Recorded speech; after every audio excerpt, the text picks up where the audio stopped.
The Great Hall of Nexus Prime had never seen such chaos. Representatives from 47 different species filled the massive chamber, their voices creating a symphony of panic that the universal translators struggled to process. The air itself seemed thick with fear, desperation, and the smell of different alien biologies under extreme stress. Commander Zexathera stood at the center podium, her usually bright blue scales now dull and gray with exhaustion. She had not slept in 3 cycles, not since the reports started flooding in from the outer rim. The Corvanis Alliance, once proud rulers of 12 systems, now controlled barely 3 worlds. Everything else had been consumed. Honored delegates, she began, her voice cracking slightly. The chamber fell silent, save for the nervous chittering of the insectoid hive speakers and the low rumbling of the rock-like granite lords. I come before you not as a military commander, but as a survivor. The Devourers have taken everything from us except our lives, and even those hang by the thinnest thread. She activated the holographic display at the center of the chamber. The Wyom 3-dimensional map showed the galactic arm in stunning detail, but what drew gasps from the assembled delegates was the spreading darkness. 17 star systems now showed as dead zones. No life signs, no energy signatures, nothing but cold rock floating in space. This is what remains of the Corvanis territories, Zexathara continued, her voice growing stronger with each word. 17 worlds that once housed billions of beings. Kethvar with its crystal cities and floating gardens. Morvac Prime, the trading hub where representatives from 100 species met in peace. All gone. All consumed. A delegate from the Stellar Union, a tall being with silver skin and 3 eyes, stood up. Commander, surely your military forces can mount some defense. The Corvanis fleet was legendary throughout the galaxy. Zexathara's laugh was bitter. Was being the important word, Ambassador Telrin. We threw everything at them. Our dreadnoughts, each one capable of cracking a planet's surface. Our quantum disruptors that could tear apart matter at the atomic level. Our shield networks that had never failed in 3,000 years of warfare. She paused, staring at the dark zones on the display. They adapted to everything. Every weapon we used, every tactic we employed, they countered within hours, sometimes within minutes. The chamber erupted in worried murmurs.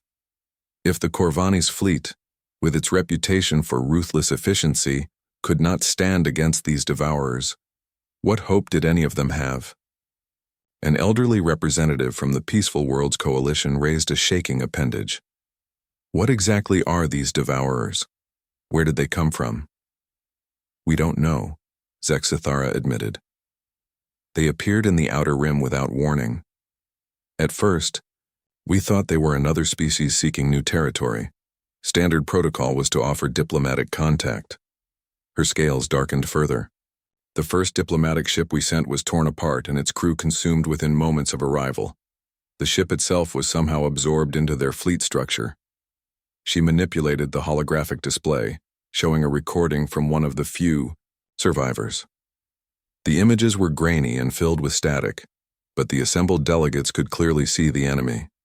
The Devourers looked like a nightmare fusion of organic tissue and mechanical parts. They moved like insects, but with the coordination of advanced artificial intelligence. Worst of all, they seemed to learn and adapt in real time. They don't just destroy, Zexathara explained. They consume everything.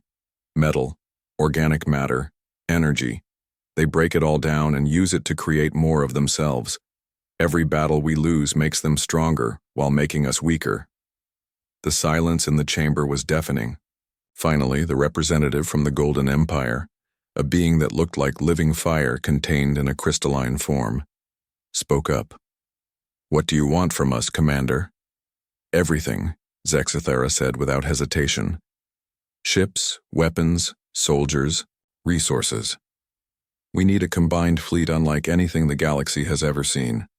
We need every species to contribute their most advanced technology and their bravest warriors. Because if we fail, if the Devourers break through our last defense line, they won't stop with Corvanis space. The chamber buzzed with activity as delegates consulted with their homeworlds through quantum communicators. The responses came quickly, and Zexathara felt her heart sink with each one. The Stellar Union could spare 2 cruisers and a handful of outdated fighters. The Peaceful Worlds Coalition offered medical supplies and refugee transport ships, but no military vessels. The Golden Empire promised 3 of their flame ships, impressive weapons but hardly enough to turn the tide of a galactic war. One by one, each species offered what they could spare, usually older ships, surplus weapons, and crews of volunteers rather than their elite forces.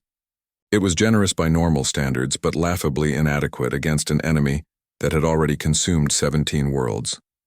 Then, from the corner of the chamber where few had paid attention, a quiet voice spoke up. Earth will send reinforcements. All eyes turned to Ambassador Chen, the human representative. She was small compared to most of the other delegates, with brown skin and black hair that she kept tied back in a simple style. Humans had only joined the Galactic Council 5 years ago, after their first successful faster-than-light voyage. Most species considered them an interesting but primitive addition to galactic civilization. With respect, Ambassador Chen said, "Telrin, humanity has only recently achieved spaceflight. What could your species possibly contribute to a conflict of this magnitude?" Chen stood up slowly, her movements precise and controlled. "We're not offering ships or weapons," she said, her voice carrying clearly through the translation system. "We're offering something far more dangerous." The chamber fell silent again, but this time the quality of the silence was different. There was something in the human's tone that made even the most advanced species in the galaxy pay attention. "For the past 5 years since we joined the Council, we've been learning about galactic warfare," Chen continued. "We've studied your tactics, your weapons, your strategies. They're all very civilized, very honorable, very concerned with minimizing casualties and preserving infrastructure." She looked around the chamber, making eye contact with as many delegates as possible. "You fight wars like you're hoping to eventually make peace with your enemies. But the Devourers aren't interested in peace. They're not interested in territory or resources in the way you understand them. They want to consume everything that exists and turn it into more of themselves." Zexathara leaned forward. "What are you suggesting, Ambassador?" "I'm suggesting that you need someone who knows how to fight a war of extinction," Chen replied. "Someone who understands that when your very existence is threatened, the rules change. Someone who has experience with enemies that cannot be reasoned with, negotiated with, or defeated through conventional means." The silence stretched on for several seconds before the delegate from the Hive Worlds, speaking through a series of clicks and buzzes, asked the question on everyone's mind. "And humanity has this experience?" Chen's smile was cold and did not reach her eyes. "Humanity has been practicing extinction-level warfare for thousands of years. We fought wars where the only acceptable outcome was the complete destruction of our enemies. We've developed tactics specifically designed to break the will and capacity of those who threaten our existence." She paused, letting her words sink. "And what we're offering you isn't our ships or our weapons. Those are nothing special by galactic standards. What we're offering you is our willingness to do whatever is necessary to ensure survival, no matter how ugly or brutal it might be." The chamber erupted in shocked murmurs. Several delegates began speaking at once, their voices creating a cacophony of confusion and concern. "You're talking about war crimes?" accused the representative from the ethical worlds. "No," Chen replied calmly. "I'm talking about survival. The Devourers don't recognize your ethics or your laws of warfare. They don't care about civilian casualties or cultural preservation. They want to turn everything you are, everything you've built, into more of themselves." She activated her own holographic display, showing images from human history. Battles where entire cities were destroyed rather than captured. Campaigns where retreat meant scorched earth tactics that left nothing useful for the enemy. "This is humanity's most dangerous secret," she said quietly. "We can become monsters when monsters threaten our existence. We can make choices that other species find unthinkable. We can sacrifice anything and everything if it means our enemies don't get to use it against us." The chamber fell silent once more. Commander Zexathara stared at the human ambassador, seeing her species in an entirely new light. They weren't primitive newcomers. They were survivors who had learned to do whatever survival required. And after the war? Zexathara asked quietly. When the Devourers are defeated? Chen's expression softened slightly. Then we go back to being civilized. That's the other part of our secret. We can put the monster back in its cage when the threat is over. But right now, you need the monster. The vote was close, but the desperate situation won out over civilized sensibilities. Earth would be allowed to send its reinforcements, though none of the delegates truly understood what they had agreed to accept. The Corvan system had become the last line of defense. 3 small worlds orbited a dying red star, their surfaces dotted with hastily built military installations and refugee camps. Admiral Kethvor stood on the bridge of his flagship, watching the sensor displays with growing unease. The Devourer fleet would arrive within hours, and despite all the promised reinforcements, their combined forces still seemed pitifully small. The Allied ships hung in space like scattered jewels against the darkness. Corvanus dreadnoughts, their hulls scarred from previous battles, formed the center of the defensive line. Stellar Union cruisers provided long-range fire support, while Golden Empire flameships prepared to unleash their devastating energy weapons. It was an impressive sight by normal standards, but normal standards had died with 17 consumed worlds. Admiral, his communications officer announced, the human fleet is dropping out of hyperspace. Kethvor turned his attention to the main view screen, expecting to see something that might explain the confidence in Ambassador Chen's voice. Instead, he found himself staring at 12 ships that looked remarkably ordinary. They were medium-sized cruisers, built along simple lines with basic armor plating and standard kinetic weapons. Nothing about them suggested they possessed any special capability.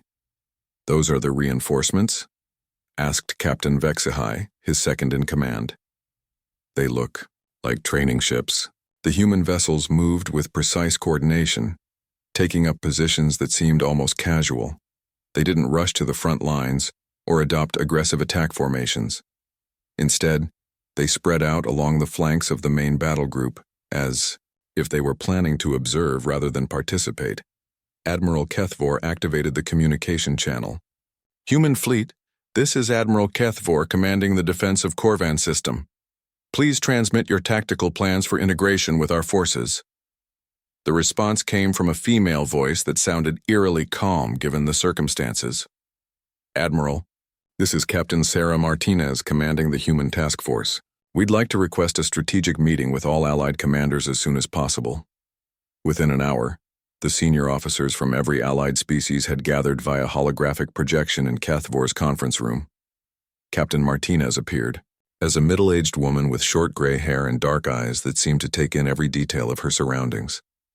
She wore a simple uniform with minimal decoration, completely unlike the elaborate military dress favored by most galactic species. "Thank you for gathering so quickly," Martinez began. "Before we discuss tactics, I need to understand exactly what we're dealing with. How many civilians are currently in this system?" The question caught everyone off guard. Commander Zexathara was the first to respond. "Approximately 2 million refugees from the consumed worlds, plus the original population of about 800,000. Why does this matter for military planning?" Martinez pulled up a holographic display showing the system layout. "Because civilian populations change everything about how you can fight. Are there evacuation plans in place?" "Of course," replied Captain Telvin from the Stellar Union. "We have transport ships standing by to evacuate as many as possible if our defensive line fails." "And where will these transports go?" Martinez asked. "The nearest safe systems," Zexathara answered. "Core worlds with established defenses." Martinez nodded slowly. "That's what the Devourers are counting on. Every refugee ship you send out tells them exactly where to attack next. Every transport that escapes carries detailed information about our defensive capabilities." The alien officers exchanged uncomfortable glances. Captain Vexihai leaned forward. "Are you suggesting we abandon the civilians?" "I'm suggesting you start thinking like your enemy," Martinez replied. "The Devourers don't see those civilians as innocents to be protected. They see them as resources to be consumed and information sources to be exploited. Every person who escapes this system becomes a target that draws devourer forces to new locations. Admiral Kethvor felt his stomach tighten. What are you proposing? Martinez manipulated the display, highlighting key installations throughout the system. Complete information control. No ships leave this system once the battle begins. No communications with outside worlds. If we're going to make a stand here, it has to be a complete stand. That's unacceptable, declared Commander Zexathara. We can't trap civilians in a war zone.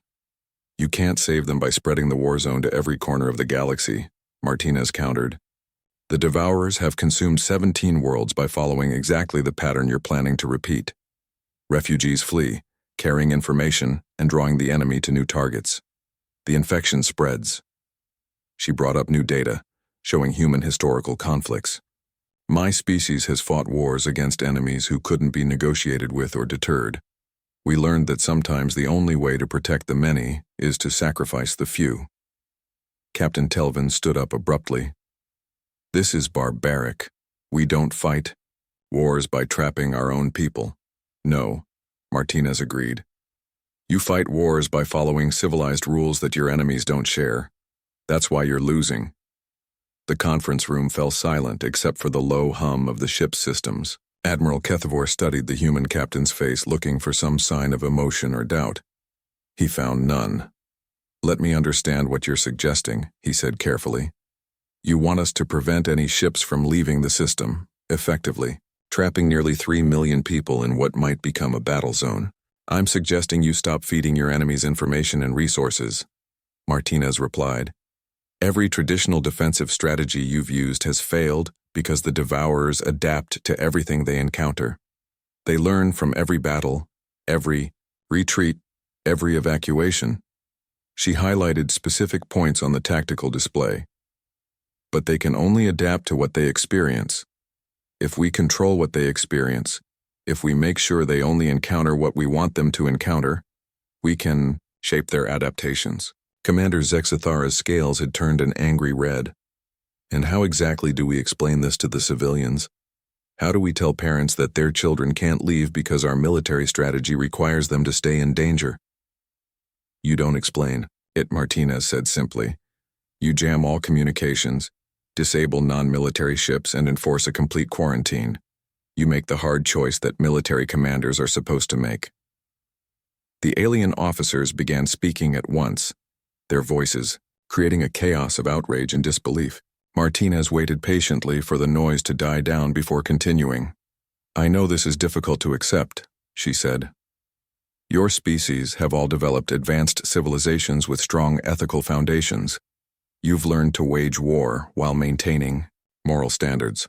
But the Devourers aren't interested in your morals. She brought up new images showing the remains of consumed worlds. They turn everything they touch into more of themselves. Your ethics, your civilians, your military forces. It all becomes fuel for their expansion. You can't defeat them by fighting fair, because they don't recognize fairness as a concept. Admiral Kethvor found himself staring at the tactical display, seeing the system's defenses in an entirely new light. What else are you proposing? Scorched earth tactics, Martinez replied without hesitation. If we can't hold a position, we make sure the enemy gains nothing from taking it.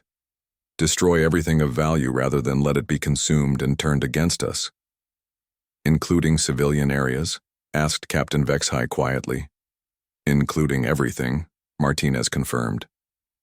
Infrastructure, resources, populations, anything the Devourers could use becomes a target for destruction. The conference room fell silent again, but this time the silence felt different. It wasn't shocked outrage, but the uncomfortable realization that the human might be right. Commander Zexathara was the first to speak. You're asking us to become monsters. Martinez's expression didn't change. I'm asking you to become survivors. The difference is that survivors get to return to being civilized after the threat is eliminated. Monsters don't get that choice because they're extinct. She stood up, preparing to end the meeting. You called for reinforcements when you're civilized. Methods failed. We're offering you methods that work, but they come with a price. The question you need to answer is whether you're willing to pay that price to ensure your species continue to exist. Admiral HFY looked around the conference room at his fellow officers.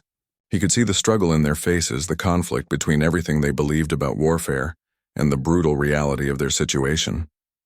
"How long do we have to decide?" he asked. Martinez checked her chronometer. "The Devourer fleet will arrive in 4 hours. I'd suggest making your decision soon because once they arrive, the choice gets made for you." The meeting ended with no formal agreement, but Admiral HFY noticed that none of the Allied commanders ordered the human fleet to withdraw. They might not like Martinez's methods, but they were desperate enough to consider them.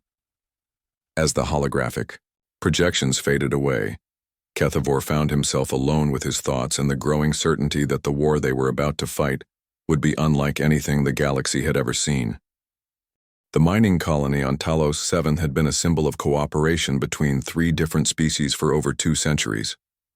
The orbital refineries processed rare metals, while the surface installations housed workers and their families in comfortable communities built into the mountainsides. It was exactly the kind of mixed civilian and industrial target that made military commanders hesitate. The Devourers showed no such hesitation.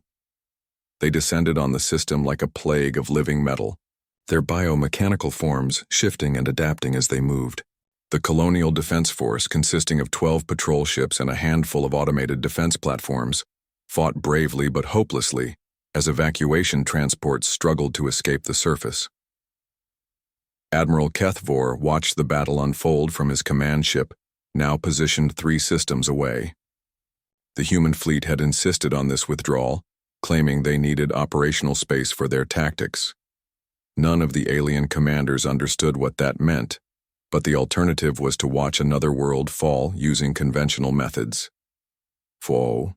Evacuation ships are requesting escort support," reported his communications officer. "They're carrying approximately 50,000 civilians." "Negative," came Captain Martinez's voice over the command channel. "All evacuation ships are to maintain radio silence and follow designated retreat routes. No escort vessels." Commander Zexathara's image appeared on the tactical display, her scales bright with anger. "Captain Martinez, those civilians are defenseless. We can't abandon them." "We're not abandoning them," Martinez replied calmly. "We're preventing the Devourers from tracking them to their destination. Every escort ship you send broadcasts your location and defensive capabilities." The alien commanders watched in horror as the human fleet moved into attack position around Talos 7. But instead of engaging the Devourer forces directly, they began targeting something else entirely. "They're firing on the orbital refineries," gasped Captain Telvin. "Those facilities are worth more than most planets' annual production." Martinez's ship systematically destroyed everything of value in the system. The massive orbital platforms that processed rare metals exploded in brilliant flashes. The surface installations that housed mining equipment vanished under precisely targeted bombardment. Even the communication satellites and navigation beacons were eliminated. "What are you doing?" Admiral HFY demanded over the communication channel. "You're destroying everything we're trying to protect. We're denying resources to the enemy," Martinez replied, her voice maintaining that same unsettling calm. "The Devourers need raw materials to reproduce and adapt. We're making sure they don't get any."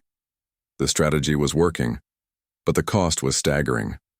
Talos 7 had been transformed from a thriving industrial center into a barren wasteland within hours. The Devourers, finding nothing to consume, began withdrawing from the system just as Martinez had predicted. That was when the second part of the human plan revealed itself. As the Devourer forces retreated through the outer asteroid belt, hidden mines began exploding throughout their formation. But these weren't normal military explosives designed to destroy enemy ships. The human weapons were specifically engineered to wound and disable rather than kill outright. "Why aren't you finishing them off?" asked Captain Vexhai as damaged Devourer ships limped away from the system. Martinez's explanation chilled every alien commander to their core. Wounded enemies consume more resources than dead ones. Those damaged ships will require materials and energy to repair themselves, materials they'll have to take from other Devourer forces. It causes internal competition and slows their overall expansion. She highlighted the tactical display, showing how the wounded devourers were indeed drawing resources from their undamaged companions. More importantly, it sends a message to other devourer forces. They'll start expecting similar traps, which will make them more cautious and slower to advance. The alien commanders stared at their screens in stunned silence.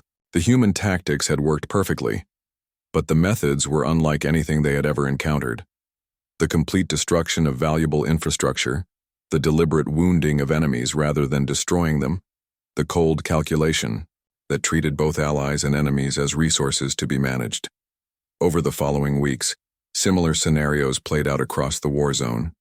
Human forces would arrive at threatened systems and immediately begin implementing what Martinez called strategic denial. Anything that could be useful to the devourers was destroyed before they could claim it.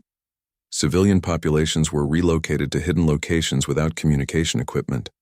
Industrial facilities were dismantled or contaminated with radioactive materials. The most disturbing incident occurred at the Xerion research station, where scientists from 12 species worked on advanced quantum computing.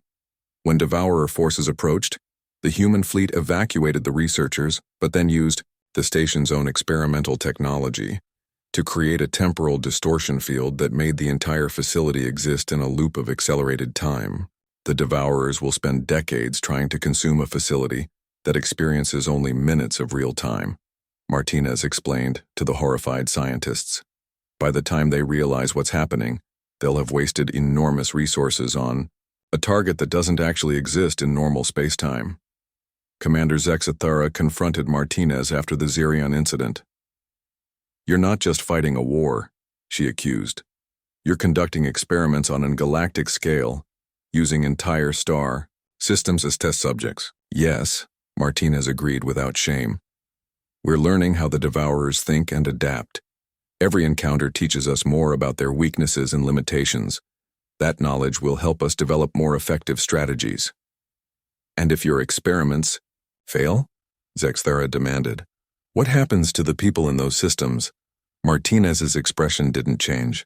"Then they die and we learn from their deaths how to save the next system.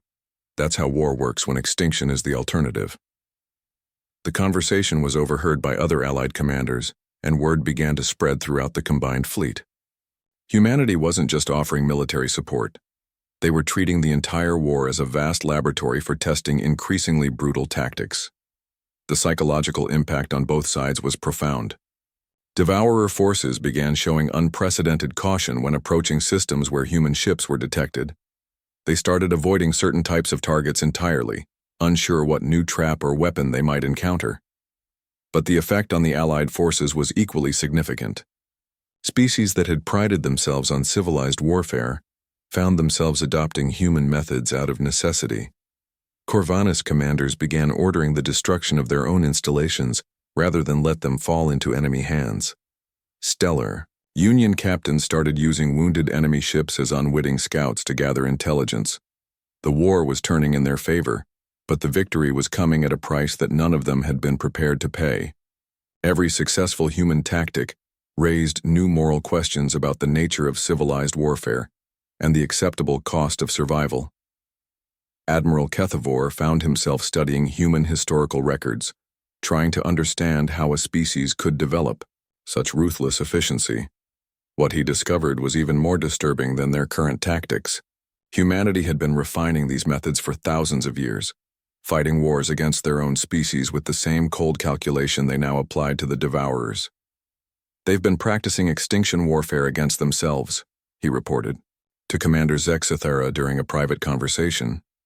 Every major human conflict included tactics designed to completely eliminate enemy populations and their ability to recover. "How do they live with themselves?" Zexathara asked quietly. "I think that's the point," Kethavor replied. "They've learned to compartmentalize their actions. They can become monsters when necessary, and then return to normal social behavior when the threat is over. It's not that they don't have morals, it's that they can temporarily set them aside for survival." The final confirmation of this came during the Battle of Kepler Station, where human forces deliberately sacrificed an entire wing of their own fighters to draw devourer forces into a carefully prepared trap. The alien commanders watched in shock. as 36 human pilots flew their ships directly into enemy formations, not out of desperation, but as part of a calculated tactical maneuver. "How can you order your own people to die like that?" Commander Zexthara demanded of Captain Martinez afterward. Martinez's response would haunt every alien commander for the rest of their lives. "Because they volunteered," she said simply. "They understood that their deaths would save thousands of other lives and help win the war. That's what humans do when extinction threatens. We make the hard choices that other species can't make." The war continued to turn in the Alliance's favor, but every victory came with the growing realization that they had unleashed something that might be more dangerous than the enemy they were fighting. Humanity's most dangerous secret wasn't their weapons or their technology. It was their willingness to become whatever they needed to become to ensure survival, regardless of the moral cost. 6 months into the war, the galaxy had learned to fear two names equally: the Devourers and the Humans. Reports flooded in from every active battle zone, each one describing tactics that pushed the boundaries of what civilized species considered acceptable warfare. On Raxus Prime, human forces had poisoned the entire planetary water supply rather than allow Devourer forces to use it for reproduction. The contamination would make the world uninhabitable for centuries, but it had also forced the enemy to retreat without gaining any resources. At the Helix Nebula mining stations, Captain Martinez had turned refugee evacuation routes into elaborate kill zones. Civilian transports fled along predetermined paths while hidden human ships waited for pursuing Devourers to follow predictable routes. The enemy forces were systematically destroyed, but the refugees never knew they had been used as bait. Most disturbing of all were the reports from the outer colonies, where human psychological warfare specialists had begun implementing what they called generational conditioning. They weren't just fighting the current Devourer forces. They were trying to create trauma patterns that would affect future generations of the enemy species. Commander Zexthara studied these reports in her private quarters, her scales shifting through colors that indicated deep emotional distress. She had requested a meeting with Captain Martinez, but now she wondered if she really wanted to understand the human methods any better than she already did. The door chimed, and Martinez entered with the same calm demeanor that had become her trademark. She wore her simple uniform without decoration, showing no signs of the stress that was affecting every other commander in the Alliance. "You wanted to see me, Commander?" Martinez asked, taking a seat across from Zexthara's desk. "I've been reading the battle reports," Zexthara began, her voice carefully controlled. "What you're doing out there, it's working, but the methods—" She trailed off, searching for words. "The methods are brutal," Martinez finished. "They violate every convention of civilized warfare. They require us to make choices that no moral being should have to make." "Is that what you wanted to discuss?" Zexthara leaned forward. "How do you live with it? How do your people sleep at night knowing what they're doing?" Martinez was quiet for a moment, staring at something beyond Zexthara's shoulder. "Do you know what humans call a necessary evil, Commander?" "No. It's something terrible that you do because the alternative is worse. We've been practicing necessary evils for our entire history because we've never had the luxury of being the strongest species in our environment." She activated a small holographic display showing images from human history. "We shared our world with creatures that were faster, stronger, and better adapted for survival than we were. We survived by being smarter, more cooperative, and more ruthless than anything else when we needed to be." The images showed human ancestors hunting prey, much larger than themselves, using tools and group tactics to bring down creatures that could have killed them individually.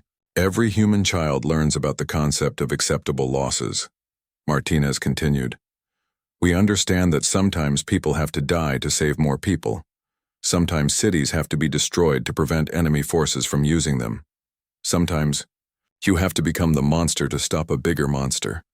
Zexthara felt her stomach tighten. "But how do you return to normal society after doing such things?" "Because we remember why we did them," Martinez replied.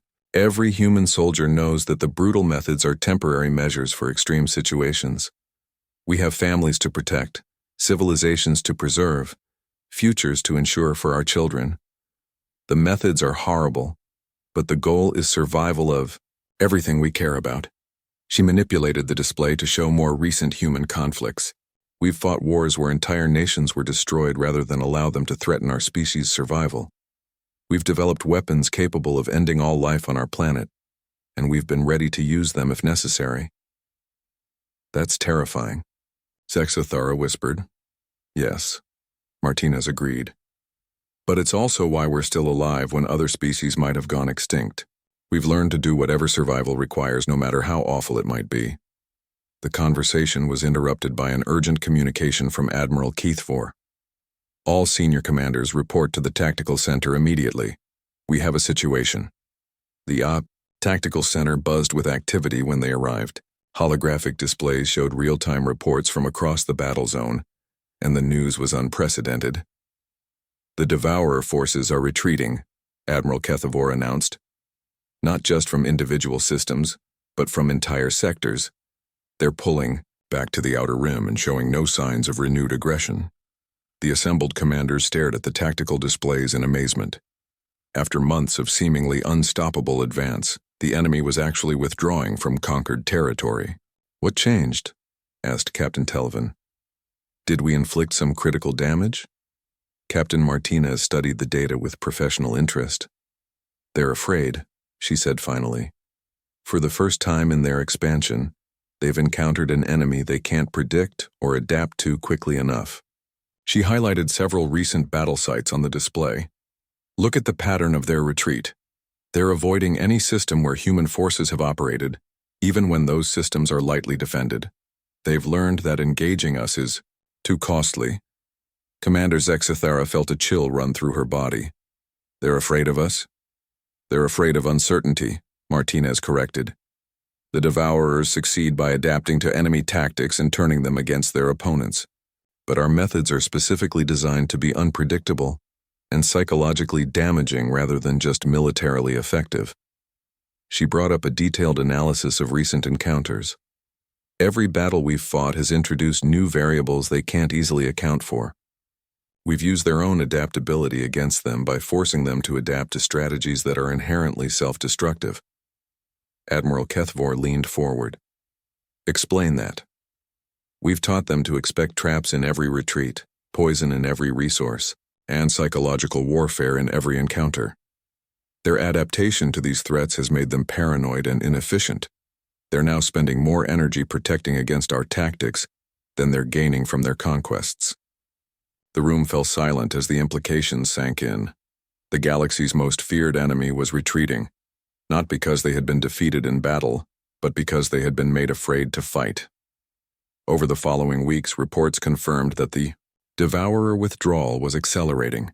Systems that had been consumed were being abandoned as the enemy forces concentrated in the furthest reaches of the galaxy.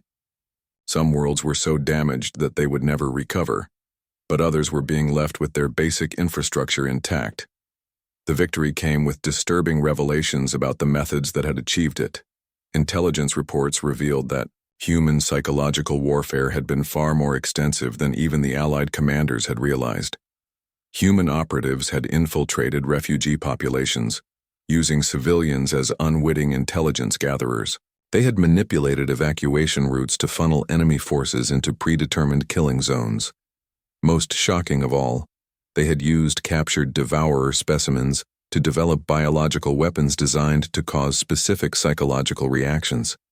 You've been experimenting on prisoners, Commander Zexathara confronted Martinez during another private meeting. We've been studying enemy psychology to develop more effective countermeasures, Martinez replied without denial or apology. Those studies have saved millions of lives by making our tactics more efficient. At what cost? Zexathara demanded. You've turned this war into a laboratory for testing the limits of acceptable behavior. Martinez's expression remained calm. The cost is the knowledge that we can win wars of extinction when necessary. The benefit is that every species in this galaxy continues to exist instead of becoming raw material for the Devourers. The conversation revealed the fundamental difference between human and alien approaches to warfare. The allied species fought to preserve their civilizations and values. Humans fought to ensure survival, regardless of what had to be sacrificed in the process. As the war wound down and the devourer threat faded, the galaxy faced a new question: what to do about the species that had saved them using methods they found morally abhorrent? The answer would not be simple, because humanity had demonstrated something that every civilized species found deeply disturbing. They had shown that survival could justify any action, any sacrifice, any moral compromise. They had proven that sometimes the only way to preserve civilization was to temporarily abandon it. The victory was complete, but the price was the knowledge that their saviors were capable of becoming anything necessary to ensure survival. The galaxy was safe, but it would never again be innocent of the knowledge of what desperate beings could do when extinction threatened their existence. 1 year after the last Devourer ship vanished beyond the galactic rim, the great chamber of Nexus Prime hosted a very different gathering. The same representatives who had begged for help now sat in judgment of those who had provided it. The air was thick with tension and the uncomfortable weight of moral complexity. Ambassador Chen took her place at the speaker's podium, looking remarkably unchanged despite the year of brutal warfare. Her hair was perhaps a little grayer, her eyes carried deeper lines, but she maintained the same calm demeanor that had both reassured and terrified the galactic community. The charges against humanity were extensive. War crimes, violations of galactic conventions, use of banned weapons, experimentation on prisoners, and psychological torture were just the beginning of a list that stretched for pages. But underneath all the formal accusations was a simpler, more disturbing question: what do you do with the species that saved you using methods you cannot accept? The chair recognizes Ambassador Chen of Earth, announced the session moderator, an ancient being from the First Republic whose species had helped establish galactic law. Chen stood slowly, her movements deliberate and controlled.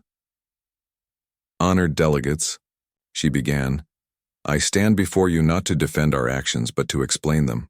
There is a difference. The chamber fell silent.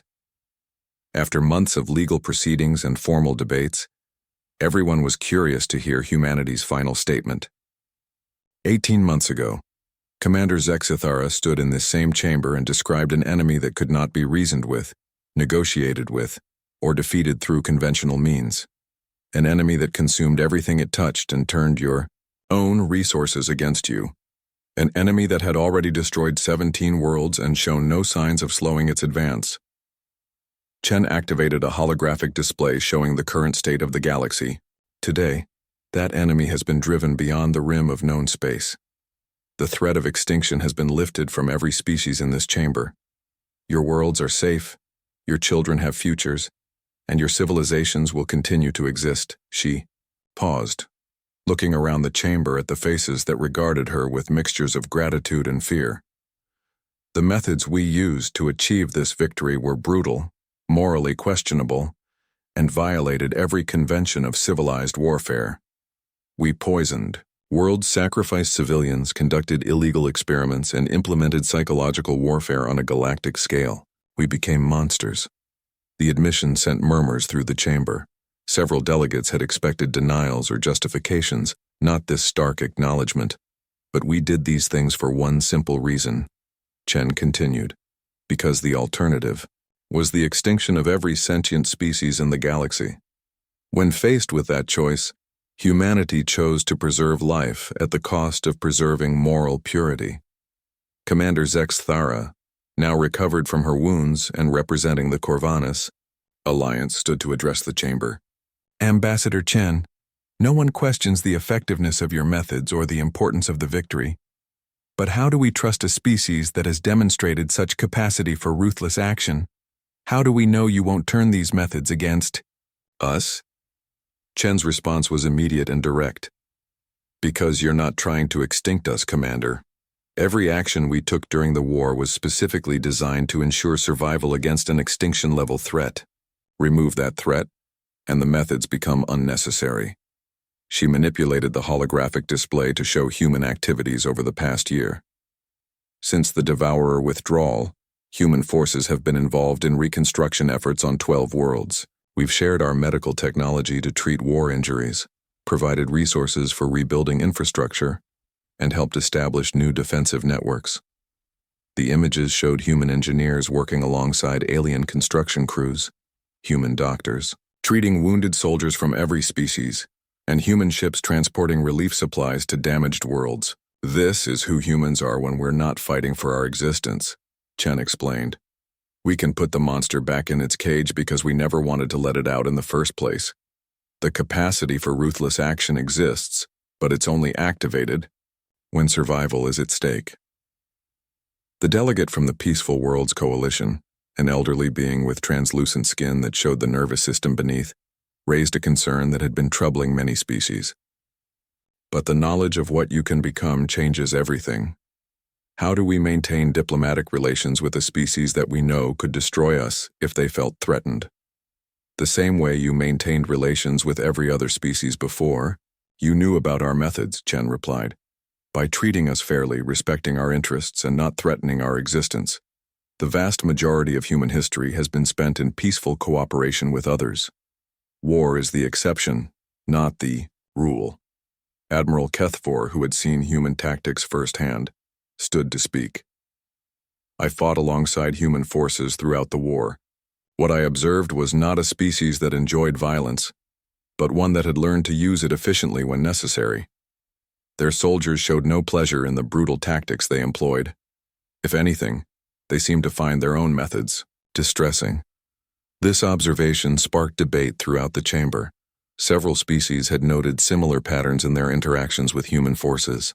The efficiency was disturbing, but it seemed to come from professional necessity rather than natural inclination.